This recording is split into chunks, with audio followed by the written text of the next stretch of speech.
sini saya akan membahas tentang apa pengertian dari daur nitrogen. Namun sebelum itu saya akan membahas tentang nitrogen terlebih dahulu. Jadi, nitrogen merupakan salah satu senyawa kimia yang terdapat di atmosfer bumi. Bahkan, nitrogen merupakan senyawa yang terkandung paling banyak di atmosfer, yaitu hampir 80%. Selain di atmosfer, nitrogen yang mengalami siklus juga terdapat atau terkandung dalam udara sehari-hari. Nitrogen juga terbentuk dalam bentuk senyawa organik, yaitu seperti urea, protein, dan asam nukleat yang di alam. Nitrogen juga terbentuk dalam senyawa anorganik, yaitu seperti amonia, nitrat, dan nitrit. Bagi makhluk hidup, nitrogen berfungsi atau dibutuhkan untuk mendapatkan asam amino yang merupakan molekul pembentuk protein. Nah, lalu kita masuk ke dalam pengertian daur nitrogen. Jadi, daur nitrogen merupakan siklus pergerakan nitrogen dari atmosfer yang akan kembali ke atmosfer. Dan siklus ini akan berlangsung secara terus-menerus. Jadi, itu dia pengertian dari daur nitrogen. Terima kasih.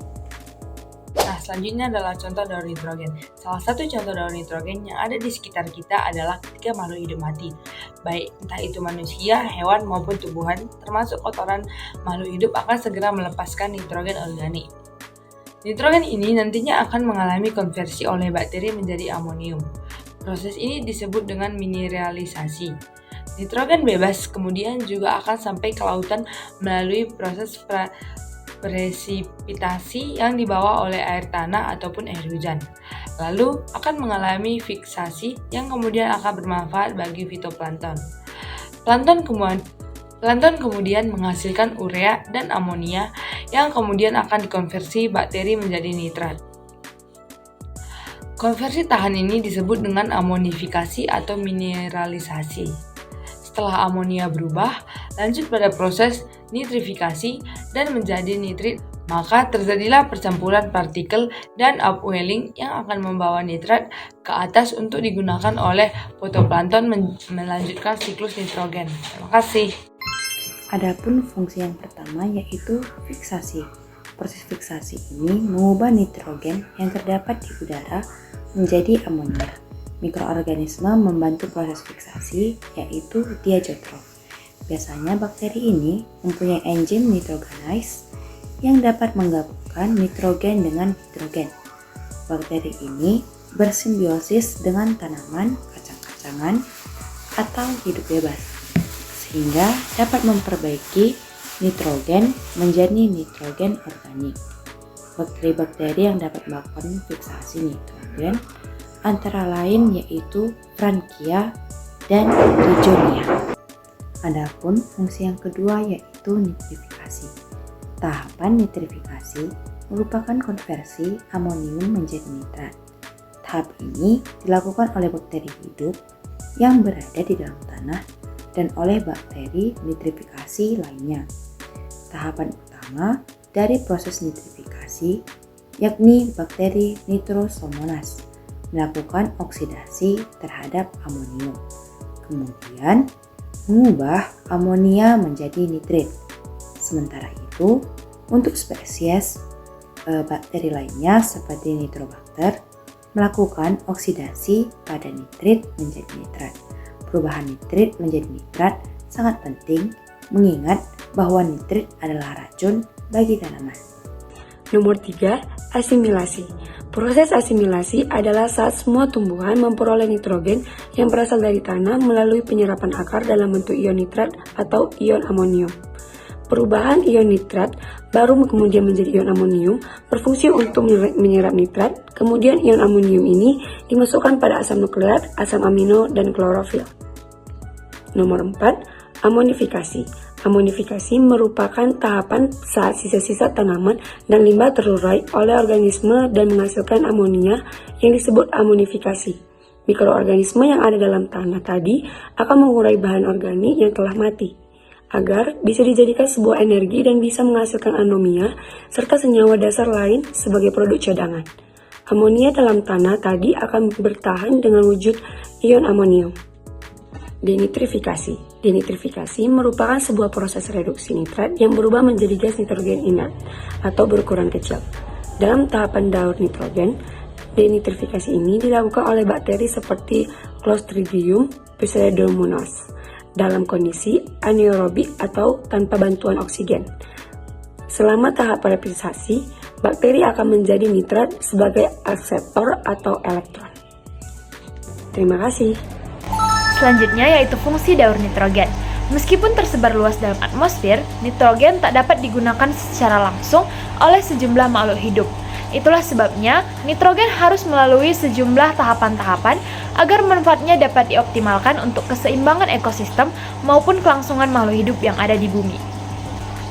Mengutip dari buku Ekologi Perairan Tropis tentang prinsip dasar pengelolaan sumber daya hayati perairan, karya Hussein Latukonsinia, nitrogen perlu mengalami fiksasi agar berubah menjadi nitrogen anorganik seperti amonia, amonium, nitrit, nitrat, dan molekul nitrogen maupun dalam bentuk nitrogen organik. Adapun nitrogen organik yaitu dapat berupa protein, asam amino, dan urea. Dari siklus nitrogen tersebut, makhluk hidup dapat memanfaatkan nitrogen dengan optimal. Selanjutnya, kita akan membahas beberapa fungsi siklus ataupun daur nitrogen dalam kehidupan. Yang pertama, mengubah senyawa nitrogen menjadi klorofil yang bermanfaat dalam proses pertumbuhan tanaman melalui proses yang disebut biokimia. Kedua, membantu bakteri dalam proses penguraian materi hewan dan tumbuhan yang sudah mati melalui proses amonifikasi dengan tujuan untuk menjaga lingkungan agar tetap bersih. Yang ketiga, memperbanyak dan memperbaiki nutrisi tanah. Yang keempat, merupakan senyawa dasar dalam membentuk komponen biomolekul penting dalam integral sel. Baik, yang selanjutnya ialah peranan nitrogen dalam kehidupan.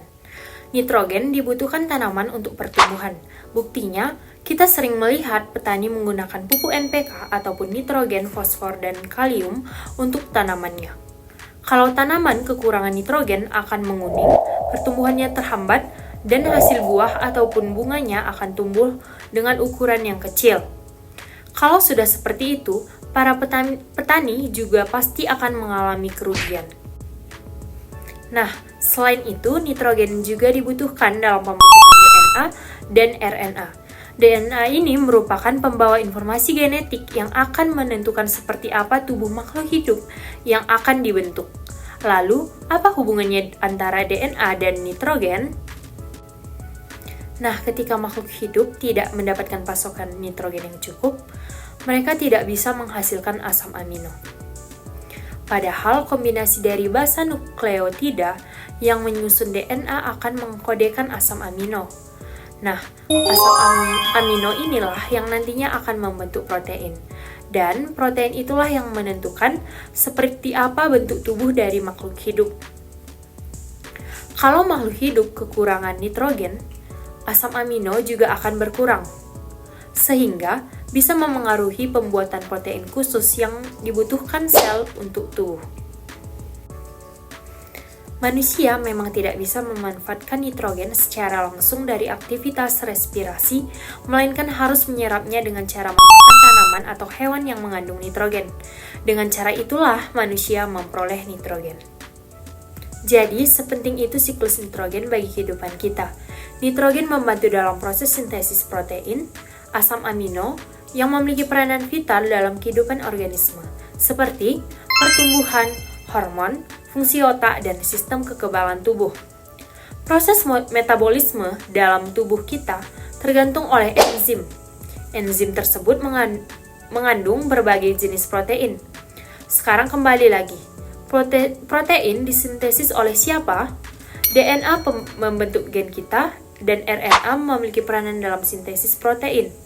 Dari aktivitas tersebut, nitrogen memiliki peranan penting. Dari sini, sudah jelas terlihat jika tidak ada nitrogen di dalam tubuh kita, tidak akan ada pula DNA.